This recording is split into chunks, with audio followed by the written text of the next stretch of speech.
High, আমি Rimi Roy, health assistant female from West Bengal. আজ বৃহস্পতিবার।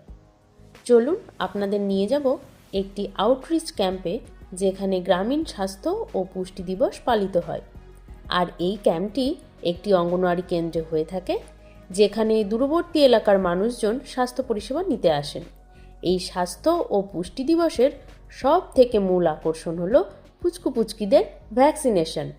আর এই ভ্যাকসিনেশনের দিনেই বাচ্চাদের মা ঠাকুমাদের থেকে কিন্তু আমাদের প্রায় একটি কথা শুনতে হয়, এই দিদিমণিটা খুব পচা, শুধু সুচ ফুটিয়ে ফুটিয়ে আমাদের ব্যথা দেয়।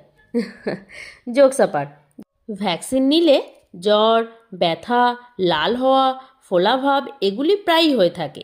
এগুলি অত্যন্ত সাধারণ বিষয়, তাই অযথা এসবের জন্য ভয় পাওয়ার কোনো দরকার নেই। এই দেখো, বেচারি ভ্যাকসিন নিয়ে খুব দুঃখ পেয়েছে। আমরা ন্যাশনাল ইমিউনাইজেশনের শিডিউল অনুযায়ী 12 রকম রোগের বিরুদ্ধে ভ্যাকসিনেশন দিয়ে থাকি। তবে আজকাল মানুষ দেখছি ট্রেন্ডে গা ভাসিয়ে প্রাইভেট থেকে এক্সট্রা অনেক ভ্যাকসিনেশন করিয়ে থাকছে। এর জন্য অনেকটা পয়সাও ব্যয় হচ্ছে। তবে এইটুকু বলবো, একটি শিশুর সুস্থ জীবনযাপনের জন্য সরকার প্রদত্ত ইমিউনাইজেশন শিডিউলগুলি যথেষ্ট। আমরা নিরাপদভাবে কোল্ড চেন মেনটেন করে ভ্যাকসিনেশন করে থাকি। আজকের মতন ছুটি, টাটা।